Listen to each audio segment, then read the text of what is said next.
Hello everybody, Raspberry Barrel here, and alright everybody, it's the moment I know lots of you have been waiting for. It's time to read the biography of Solaria the Monster Carver by Jig0109 on DeviantArt. We've been waiting and she's here, and I wish I could have gotten this out a little earlier, but have some school stuff going on that prevented me from getting this out any earlier.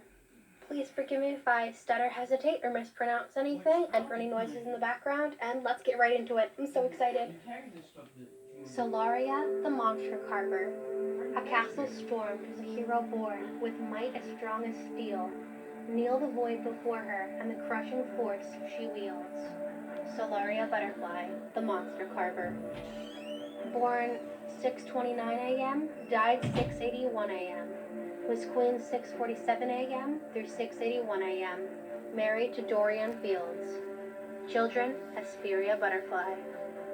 Solaria Butterfly was born in Butterfly Castle, the royal seat of her home and kingdom, and Dragonette 4 of 629, being the first daughter of Queen Vesper, the Morning Star, and her husband, King Caspian Watterson, from whom she inherited her striking physical traits: copper skin, burgundy hair, and olive eyes, in addition to golden lightnings on her cheeks, as usual for butterfly princesses. Since childhood, she has shown herself to be a robust and strong child, having been born at twice the weight of her younger sister Melody. Born in the image and likeness of her mother, small and delicate, in 635. Although there was a considerable age difference and completely opposite tastes for any type of subject, from the type of toys to the type of humor, the relationship of both sisters was described as committed close, with Solaria playing a protective role towards her sister whenever it was required. Much of this feeling of protection is due, historians theorize, to the early death of King Caspian, in addition to her grandfather Arthur's, during a shipwreck the year before the birth of Melody in 634.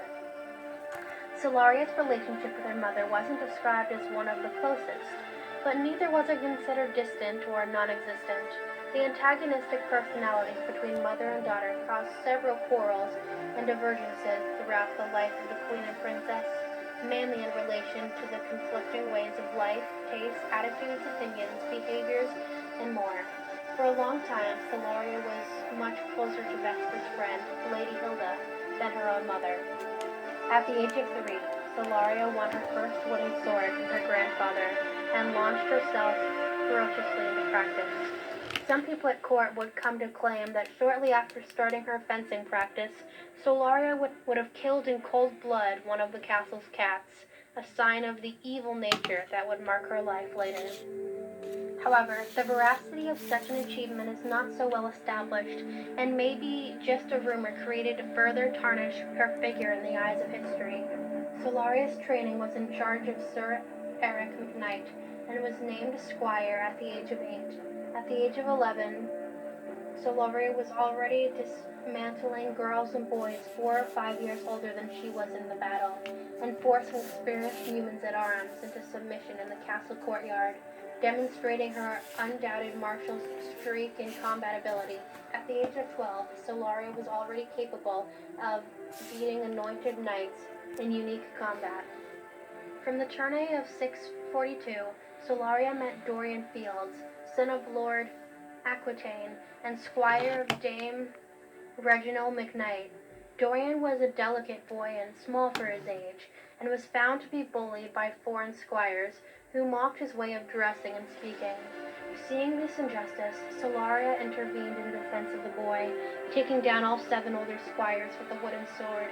However, Solaria was the one who left with the most bruises from that mess, and Dorian offered to take care of the princess's wounds as a gesture of thanks, and the princess commented that she would take him as her squire if she had already been appointed. Although they didn't see each other routinely over the years after that day, Solaria and Dorian developed a friendly enough connection that all their sparse encounters were pleasant. When the princess's 14th birthday arrived in 643, Queen Vesper granted Solaria not only the possession of the royal magic wand, but also the knight's honor, in recognition of her daughter's impressive achievements, who had already achieved several glories before even having been appointed. Furthermore, as she had promised the previous year, the princess took the young Dorian as her squire, which didn't please Dame Reginald, who dared to challenge the princess in a single fight within the right of honor. Once a knight claiming the other knight's squire for them was considered dishonorable. However, Dame Reginald was under the guest's right, and Solaria, in addition to not wanting to spill blood at her birthday feast, also believed that what was planted on your birthday would be reaped for the rest of the year, and for this she accepted the challenge and ordered that only a training sword be brought to the knight, deciding that she would fight her empty-handed. Although Princess Melody had declaimed to sinister poetry for an 8-year-old princess, the battle wasn't so terrible after all, with Solaria dodging all blows, disarming and overthrowing Dame Reginald quickly. The feast went on normally, as far as possible, from then on. As in the arts of chivalry, Solaria proved to be an apprentice in perceptive magic, studying spells from ancestors and developing her own, with the aim of uniting them to her martial knowledge and skills, and making her an even more fearful and magical warrior respected. However, it didn't take long for Solaria to come to the conclusion that, even though she was a nominated knight, she still had a lot to learn. She then made the decision to go on a pilgrimage across the continent, like a traveling knight in search of service and glory. As was to be expected, Vesper wasn't happy with the news, claiming that she could not risk losing both her heir and wand in some eventuality. To ensure that the wand wasn't in danger of being lost, Solaria entered into a magical agreement with her mother, in which her death would result in the wand being returned to the bed in the royal chambers. As for the death itself, Solaria simply replied that the Song of Steel would give place to the Song of the Lyre, in a clear reference to her sister Melody. Solaria left the following week, accompanied not only by her squire Dorian, but also Dame back riding through roads and woods, to the nights spent in inns, brothels, and even in the open. Among the achievements of Solaria and her entourage, the following stand out: the Tournament of Gorge, in which Dorian was knocked down by the 10-year-old Prince Matthias Spitfire,